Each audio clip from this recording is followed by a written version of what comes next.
So we are flying through the month of July, and exactly 1 week from the time of filming this video, we will officially be in the month of August 2023. And with that, we need to discuss all of the new Nintendo Switch releases that will be released during that month. And I want to share my personal recommendations on which ones may be worth adding into your Nintendo Switch collection right after today's video sponsor. Today, I'm excited to tell you guys about Ridge Wallet. You can say goodbye to your bulky old wallet and get a slim, stylish, and secure Ridge Wallet. Ridge Wallet holds up to 12 cards and cash while staying sleek. It protects you from digital pickpocketers with its RFID blocking materials and has things like an optional AirTag attachment so you'll never lose your wallet again. Also, I'm a huge fan of Ridge key cases, which securely holds 1 to 6 keys with no jingling. Ridge is a brand you can trust with over 3 million customers and 80,000 5-star reviews. Ridge is so confident in their product, they'll let you test drive it for 99 days, plus you get a lifetime warranty. Go to ridge.com/sunbro and use code Sunbro for 10% off your order. Help support the brands that support me and upgrade your wallet today to Ridge Wallet. What's up, nation? Make sure you like, subscribe, and turn on your bell notification if you haven't already. And as mentioned, guys, today we are walking through all of the major Nintendo Switch August 2023 game releases because we don't have a lot to talk about in terms of first party from Nintendo in the month of August. In fact, really not anything, but there are some notable games that I do want to walk through with you guys upon further inspection from some of the trailers. Some of these actually stand out as what could be quality titles. Now, we will skip the first game because it's Akaba's Trip Undead and Undressed. It's exactly what it sounds like, and if you think the Nintendo Switch eShop only has kid games on there, it definitely doesn't, and you probably want to look into that if you're a parent. Adore is the next game on August 3rd, which has cool isometric style gameplay. It's got dodge roll mechanics. I'm always a fan of that. You're building out a team. Looks like you're harnessing the powers of some creatures yourself as you are fighting off a bunch of creatures on screen, and this one caught my eye enough. It has what looks to be some large boss fights, and according to the game's description, you have various different customization options and specific powers for each particular creature that you come across. And while I'm not sure of the price point on this game, I do think it's worth taking a second look at. From there, we have Tiny Thor, which is exactly what it sounds like. You're playing as a small version of Mr. Thor himself. Now, this is a throwback to that SNES Genesis era of games that I love to see in the modern day.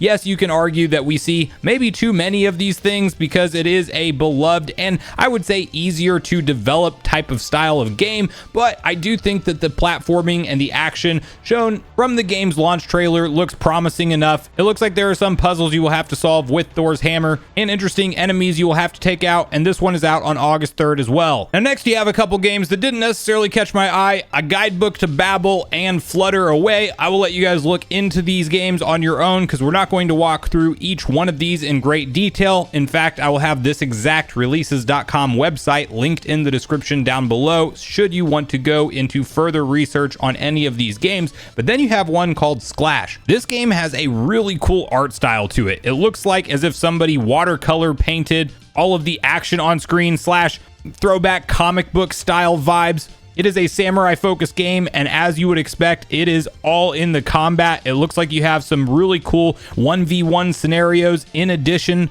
to being able to fight multiple enemies on screen. Really cool finishing moves where you have that classical samurai slash through them and then you realize after the fact that the damage has been done. I will be curious to see just how responsive the controls are on this one, and I do think that it looks like it has serious potential from the trailer. Really the art style driving home all of the personality within this game, and that is again out on August 4th. Now next up, also out August 4th, you have Gigabash. I don't know exactly how to describe this game other than how they describe it on the website, which is that it is an arena brawler featuring giant monsters and heroes battling it out in cities and exotic places around the world. Fight with up to 4 players in local competitive couch play. Control unique giants inspired by classic monster films and cause mayhem in fully destructible arenas. Now, what stands out to me about this game is it looks like the developers got to go hog wild with creativity because a lot of the things you're fighting are buildings themselves, or the buildings are attacking these creatures. I don't necessarily know that this would be the type of game I would get into, but it did look interesting enough, especially for fans of more arena-based action games. So that one you may want to take a second look at, out on August 4th. Now, next out on August 8th, you have none other than Wrestle Quest. And honestly, I was thinking this game was already out on Switch. This is one I haven't looked into at all, but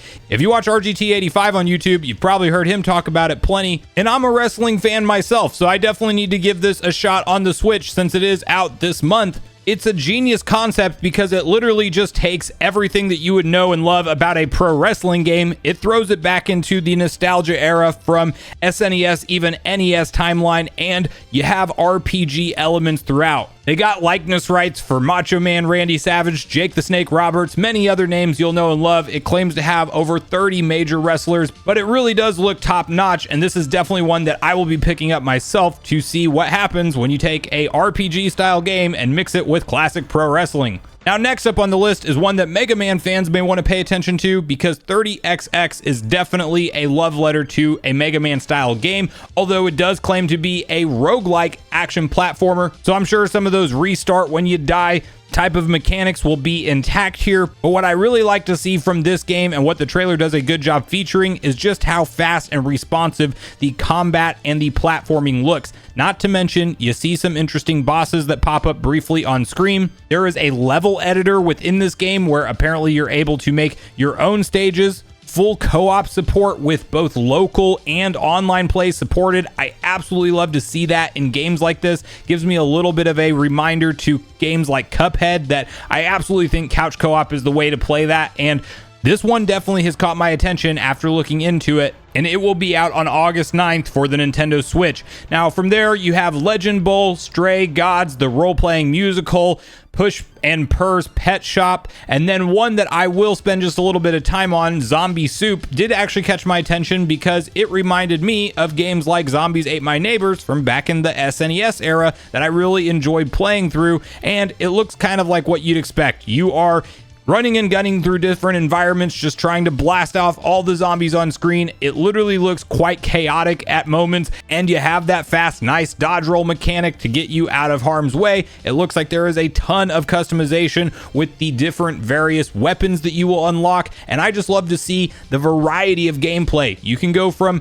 Gatling gun style weapons all the way to a sword of sorts, and the game has a ton of personality, not to mention for a more indie style game like this, it looks like you have a wide variety of cutscenes and boss battles to boot. So the trailer sold me on this one. It's out on the Nintendo Switch. It is out August 10th. You then have Moving Out 2, a moving simulator game, I'm assuming. And then you have Shinobi nor Greta. And that one is one that I do think looks very nice from the gameplay. It's of course described as an action-adventure platformer. Yet another game that looks like you're playing it from the NES, SNES, or Genesis era, but a lot of interesting combat unfolding on screen.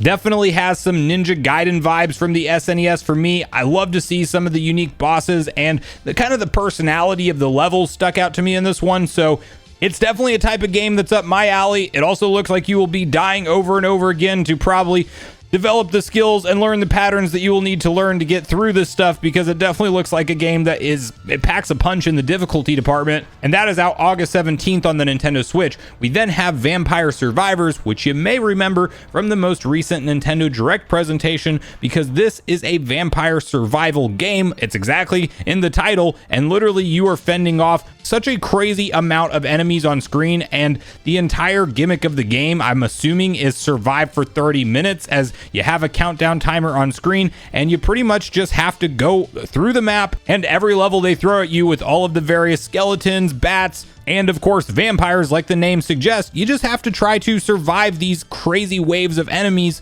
And what's really nice is this is up to 4-player local co-op, and it looks like when you are in that situation, it is absolute chaos. So Vampire Survivors is one that does also have my attention. It's definitely more simple in the graphics department, but it looks like the team here got very creative with the total amount of enemies that you will be fending off, and I'm sure there's lots of awesome item customizations and upgrades that you can unlock throughout. It looks like a lot of fun and a good time, especially with the 4-player co-op. And that will be out on the Nintendo Switch on August 17th.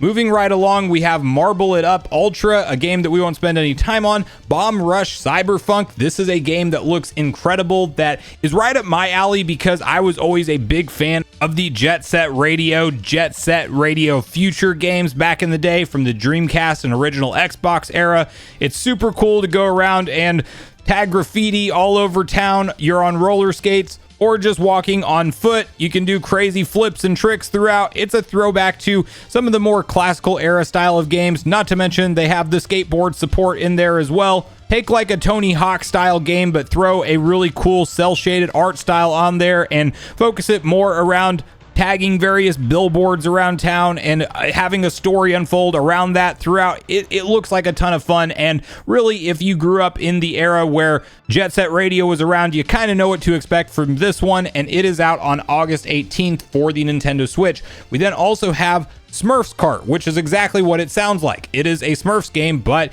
Mario Kart type of mechanics. Whenever you talk about racing against friends, you just want some kind of different feel than what Mario Kart 8 Deluxe offers. I've spoken about a number of different kart racing games. I have yet to find one that I come back to and spend any length of time in besides Mario Kart 8 Deluxe, and I'm currently more enjoying the new booster course waves than looking into these games. But if you're ready for a change and you're really a fan of kart racing games, Smurfs Cart will be out on August 22nd on the Nintendo Switch. Next up, you have Retro Mystery Club Volume 1, and then a big one for me that I'm actually quite hyped for is none other than Blasphemous 2. I have not completed Blasphemous 1, but it is on my list of games to go back through and put more time into. It has such a cool, dark, vibrant art style. It looks like Blasphemous 2 picks up right where the first one left off with all of its combat mechanics and the personality in the game. It looks like the first one probably did so well that you have more of a focus around really cool cutscene animation and a lot of story elements evolving throughout the game.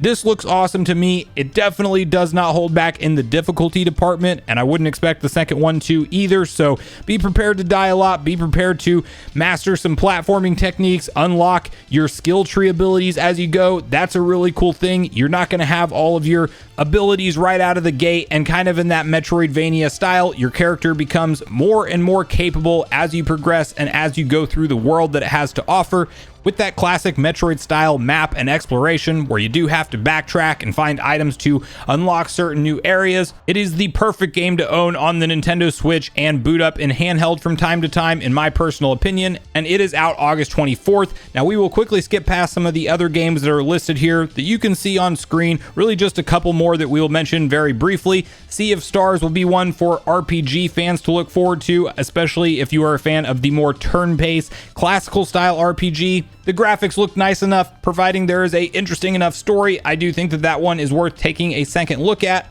And then the final game we will mention for the month of August is none other than Trine 5. Now, this is the 5th installment of Trine. If you've played a previous one, you probably know somewhat of what to look forward to in this one, A Clockwork Conspiracy. And I will say that the visual style for Trine 5 looks really nice. It's that game that's kind of perfectly fit for the Nintendo Switch. I really like some of the mechanics when it comes to the puzzle solving, being able to glide in the air with your kite shield, being able to shield surf, and various different things to kind of unlock the path as you go ahead. You can really see what kind of gameplay style this is just watching the trailer, and this is one that's right up my alley. I do think that these classical 2D era style games coming back in the modern era and getting that more 2.5D visual overhaul is really nice. There are various different characters, upgrades, and abilities that you can, of course, unlock throughout.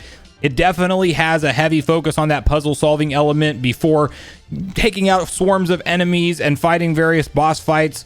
So whether you're familiar with the previous Trine games and ready for this one, or if you just want to hop in for the first time into an excellent action-adventure platformer that also supports co-op play, Trine 5, A Clockwork Conspiracy might be the perfect one to check out. So I really want to hear from you guys at this point in the video, whether or not you're planning on picking up any of the games that we walked through on today's list. Yes, we don't have those first-party Nintendo Switch releases for the month of August. We probably won't have major ones until September, and hopefully we get one or two shadow dropped or revealed at the September Nintendo Direct as well, that I think you can say is a safe bet at this point in time. But let me know whether or not you're picking up any games this month in August, or if you're still playing what's already out, like Pikmin 4 just recently released, as well as Tears of the Kingdom. I'm sure a lot of people are still playing through that because you can put hundreds of hours into it. So regardless of your thoughts and feelings on everything we talked about today, I do look forward to hearing from you all in the comments down below before you leave the video, as I do look forward to getting a back and forth conversation started with you all around these topics. Go watch yesterday's video next if you haven't already, which is on screen right now. Also make sure you like, subscribe, turn on your notification bell, and I will see you guys in the next video.